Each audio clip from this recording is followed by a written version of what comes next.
हाय दोस्तों, कैसे हो आप सब। I hope you all are fine. तो आज मैं आपको सुनाने वाली हूँ मुंशी प्रेमचंद्र जी की कहानी आप बीती। तो प्रेमचंद्र जी कहते हैं, साहित्यकारों की जिंदगी में एक ऐसा भी वक्त जरूर आता है जब प्रशंसकों की तरफ से उन्हें ढेरों पत्र प्राप्त होते हैं और वो खुशी से झूम उठते हैं।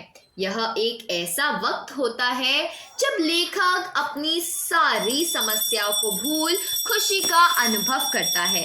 वो पत्रों के सागर में डूब जाता है और लहरों के साथ कल्पना के एक नए शिखर पर पहुंच जाता है। उस पर मैं भी कुछ यूं यह महत्व महसूस होता है।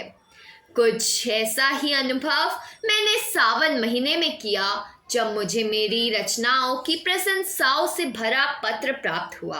इस पत्र ने दिल खोलकर मेरी कृतियों की तारीफें की गई थी। पत्र भेजने वाले खुद एक उत्तम कवि थे। उनकी कविताएं अक्सर पत्रिकाओं में छपती थी। मैं उनका यह पत्र पढ़कर फूला नहीं समा रहा था। मैं खुशी के मारे उसी वक्त उस पत्र का जवाब लिखने बैठ गया। उस समय मैंने जो कुछ पत्र में लिखा वह तो मुझे याद नहीं। हाँ, इतना याद है कि इस पत्र के शुरू से अंत तक प्रेम भरे मीठे शब्द ही थे। हालांकि मैं कभी कविताएं नहीं लिखता था, लेकिन फिर भी मैं शब्दों को जितना सुंदर बना सकता था मैंने उतना संवार दिया था। यहाँ तक कि पत्र लिखने के बाद जब मैंने उसे फिर से पढ़ा तो मुझे कविता बहुत पसंद आई। पूरा पत्र भाव से भरपूर था। 5वें दिन उसी कवि का एक और पत्र मुझे मिला।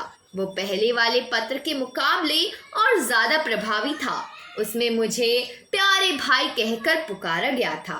साथ ही मेरी रचनाओं की एक सूची और प्रकाशकों के बारे में उनके नाम और पते पूछे गए थे। इसके साथ ही पत्र के अंत में यह भी कहा गया था कि मेरी पत्नी आपकी बहुत बड़ी प्रशंसक है और आपकी लेखन को पढ़ना पसंद करती है। साथ ही पत्र में यह भी लिखा गया था कि मेरी पत्नी पूछ रही थी कि आपकी शादी कहाँ हुई है, आपके बच्चे कितने हैं और आपकी कोई फोटो हो तो प्लीज भेज दीजिए। वही पत्र में मेरे जन्मस्थान और वंश की जानकारी पूछ गई थी। अब पत्र के उसके अंतिम खबर में मुझे खुशी हुई। पहली बार ऐसा हुआ कि जब किसी महिला ने अपने मुंह से मेरी तारीफ की थी और यह सुनने का मौका मुझे मिला था। यह सुनकर ऐसा लगा कि कोई बुरे कर्मों की तारीफ कर रहा है। उस दौरान तारीफ में जितने भी शब्द मुझे याद थे उन सब को मैंने पत्र में लिख डाला। अपने परिवार और खानदान के विषय में ऐसा जिक्र किया कि जैसे किसी कवि ने भी कभी राजा का गुणगान नहीं किया हो। मेरे दादाजी एक जमींदार के यहाँ कर्मचारी थे, लेकिन उन्हें मैंने रियासत का प्रबंधक बताया था। वहीं अपने क्लर्क पिता को मैंने दफ्तर का प्रधानाध्यक्ष बताया था। पत्र में किसानी को जमींदारी बताया था। इसके अलावा अपने लेखन की गिनती को तो बढ़ा न सका, लेकिन उसके महत्व को बड़े अच्छे से समझा दिया था। देखा जाए तो अपनी तारीफ करना एक सिरफिरापन है, लेकिन इशारों में यह काम आसानी से किया जा सकता है। खैर, पत्र खत्म हो चुका था और लेटर बॉक्स में पहुंच चुका था। इसके बाद हफ्ते तक कोई पत्र नहीं आया। मैंने पत्र में अपने हिसाब से अपनी पत्नी की तरफ से भी कुछ बातें लिखी थी। उम्मीद थी घनिष्ठता बढ़ेगी, लेकिन ऐसा लग रहा था कि कहीं वे मुझे मतलबी और सेंटिमेंटल न समझने लगे, इसलिए कोई पत्र नहीं लिखा हो। अश्विन के महीने का तीसरा पहर था। हर तरफ रामलीला का उत्साह था। मैं भी अपने एक दोस्त के घर था। वहां ताश की बाजी चल रही थी। अचानक एक व्यक्ति वहां मेरे बारे में पूछते हुए, वह मेरा नाम लेते हुए वहां आया और मेरे बगल की कुर्सी पर आकर बैठ गया। मैं उसे नहीं जानता था। मैं सोच में था कि आखिर कौन है यह आदमी और यहाँ कैसे आया। मेरे दोस्त लोग भी उस महाशय को देखकर इशारेबाजी करने लगे। मैंने विनम्रता के साथ उनसे कहा। जवाब मिला, मेरा नाम उमापति नारायण है। मैं जवाब सुनते ही खुश होकर उनके गले लग गया। यह कोई और नहीं बल्कि वही कवि महोदय थे जिन्होंने मेरे को पत्र भेजा था। मैंने उनसे हालचाल पूछा, फिर पान और इलायची खिलाई और पूछा कि यहाँ कैसे आना हुआ। उन्होंने जवाब दिया, घर चलिए फिर विस्तार से बताऊंगा। मैं आपके यहाँ से होकर आया हूँ। वहाँ मुझे पता चला कि आप यहाँ हो तो मैं पूछता हुआ यहाँ आ गया। फिर मैं फौरन उनके साथ जाने के लिए तैयार हो गया। उनके कमरे से निकलते ही मेरे दोस्त ने इशारों में मुझसे पूछा कि यह साहब कौन है। मैंने दोस्तों को बताया कि यह मेरे नए मित्र हैं। मित्र ने कहा कि थोड़ा सावधान रहिएगा, मुझे ये थोड़े उचक्के लग रहे हैं। मैंने कहा, आपका यह अनुमान गलत है। आप आदमी को हमेशा उसके कपड़ों से जज करते हैं, लेकिन इंसान वस्त्र से नहीं बल्कि दिल से होता है। मित्र बोला, खैर यह रहस्य की बात है, बाकी आप जाने, मैं आपको बस सावधान कर रहा हूँ। मैंने मित्र की बात पर कोई जवाब नहीं दिया और उमापति जी को लेकर अपने घर आ गया। मैंने उनके लिए बाजार से खाना मंगवाया। इस दौरान उन्होंने अपनी कई सारी कविताएं मुझे सुनाई। कविताएं सुनाते वक्त उनकी आवाज़ बहुत मनोहर और मीठी लग रही थी। हालांकि कविताएं तो मुझे समझ नहीं आई, लेकिन मैंने उनकी कविताओं की तारीफ के पुल बांध दिए। मैं खुशी के मारे उनकी कविताओं की वाहवाही करने लगा। ऐसा लग रहा था जैसे मानो मुझसे बढ़कर कोई काव्य प्रेमी है ही नहीं। शाम के वक्त हम दोनों रामलीला देखने गए। वहां से लौट कर आने के बाद मैंने उन्हें खाना खिलाया। इसके बाद उन्होंने अपनी यात्रा के बारे में बताना शुरू किया। उन्होंने बताया कि वह इस वक्त कानपुर जा रहे हैं अपनी पत्नी को लेने के लिए।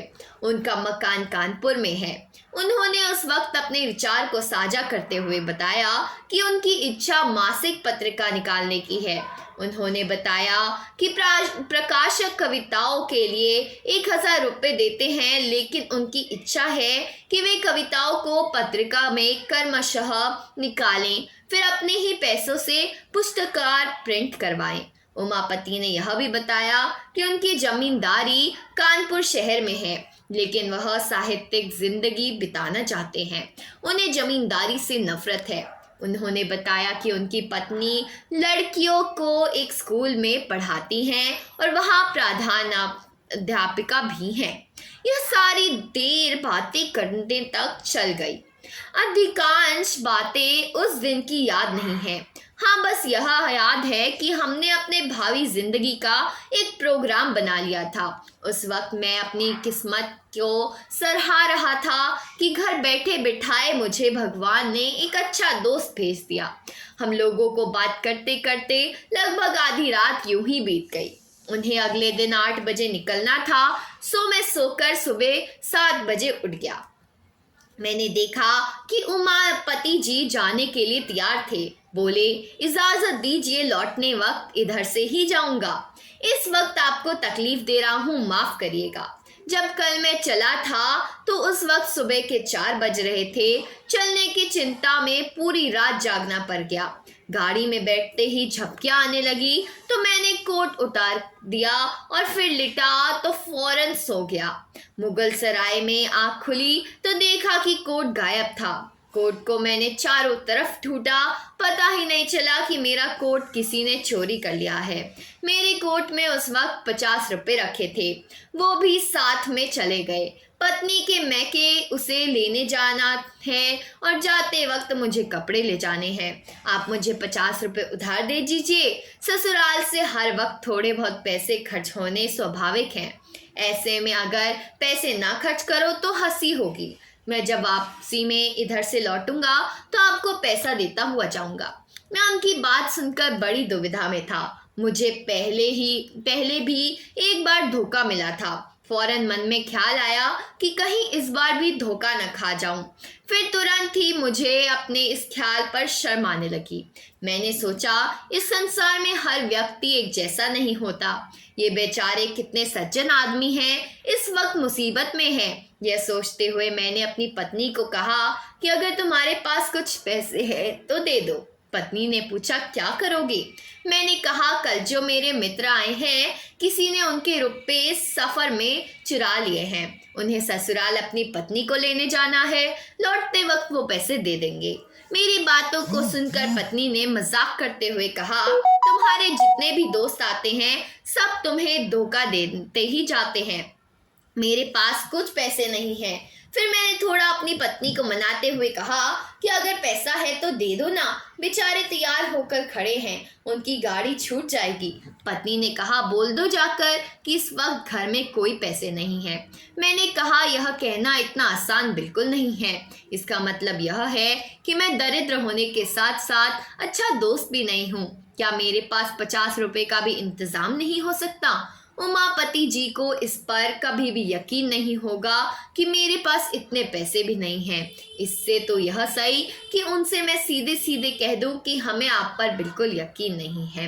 मेरी बातें सुनकर पत्नी ने झुंझलाकर बक्से की चाबी मेरे सामने फेंकते हुए कहा, तुम जितनी आसानी से बहस कर लेते हो, अगर उतनी आसानी से आदमी परखना जानते होते तो अभी तक इंसान बन गए होते। जाओ और दे दो ये रुपए।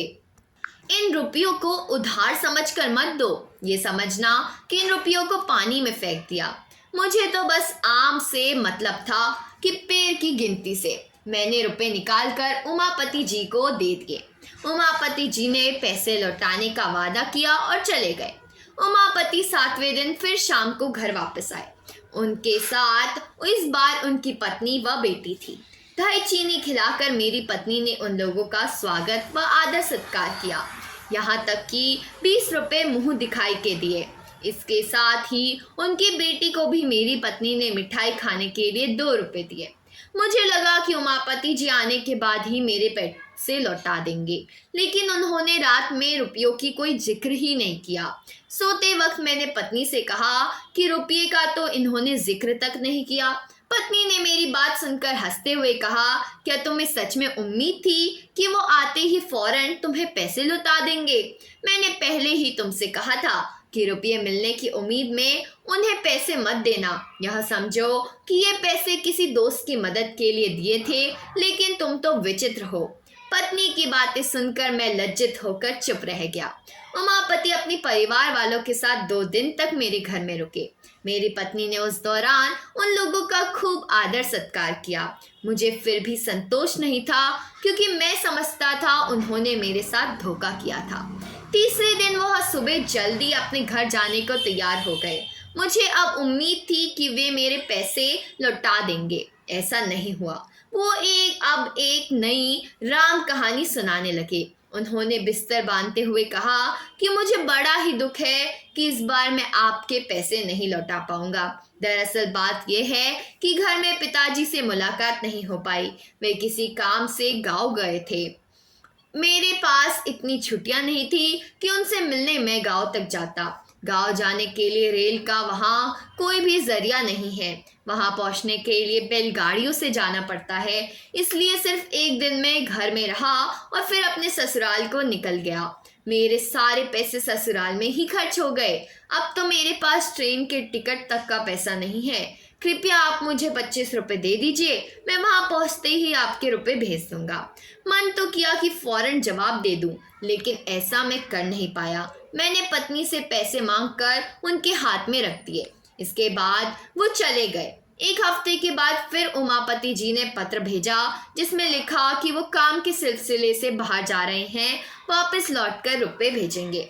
15 दिनों के बाद मैंने एक पत्र लिखकर उनका हालचाल पूछा, लेकिन मेरे पत्र का कोई जवाब नहीं मिला। मैंने 15 दिनों के बाद फिर से एक पत्र लिखा और इस बार मैंने रुपयों के बारे में पूछा। इसका भी कोई जवाब नहीं मिला। 1 महीने बाद मैंने फिर पत्र लिखा, लेकिन इस बार भी कोई जवाब नहीं मिला। मैं समझ गया कि पत्नी ने जो भी कहा वो सच ही है। मैं निराश और चुप होकर बैठ गया। हालांकि मैंने अपने इन पत्रों के बारे में अपनी पत्नी को कुछ नहीं बताया। उमापति के इस व्यवहार पर मुझ पर गहरा असर हुआ। फिर इसी महीने मेरे यंत्रालय में बिहार प्रांत से एक कंपोजिटर आया था।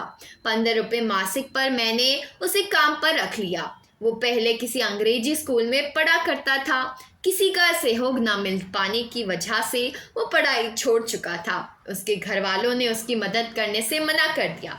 मजबूर होकर उसे नौकरी करनी पड़ी। उसकी उम्र यही कोई 17 से 18 साल रही होगी। उसका गंभीर स्वभाव था और उसके बातचीत करने का तरीका भी अच्छा था। यहाँ आने का तीसरा दिन उसे बुखार हो गया। कुछ दिनों के बाद भी जब बुखार नहीं गया तो अब उसे अपने घर की याद सताने लगी। उसने मुझसे कहा कि वह बीमार है, उसे कुछ रुपए मिल जाएं तो वह घर चला जाएगा। फिर वह वहां पहुंचकर पैसों का इंतजाम कर मेरे को भेज देगा। वह सच में बहुत बीमार था, लेकिन मैं पहले से ही पैसों के मामले में धोखा खाकर बैठा हुआ था, इसलिए मैंने उसे मना कर दिया। मेरी बातें सुनकर वह रोने लगा और मदद की विनती करने लगा, लेकिन धोखे की चोट खाए बैठा मैं उसकी बातों को नज़रअंदाज कर दिया। दुविधा भरी स्थिति में उसने फिर आकाश को देखा और वहां से चला गया। मुझे अंदर ही अंदर बुरा लगा, लेकिन जो मैंने निर्णय लिया था मैं उसी पर अड़ा रहा। मैंने मन में इस बात पर विचार करके संतोष कर लिया कि मैं कहाँ से एक धनी हूँ जो पैसे बहाता रहूं।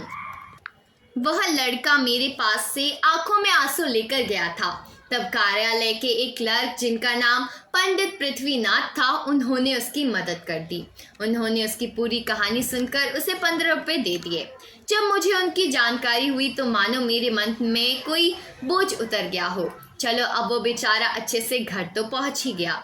यह सोचकर ही मुझे मुफ्त में ही संतोष मिल गया, लेकिन कुछ अपने किए पर भी बहुत शर्मिंदा हुआ।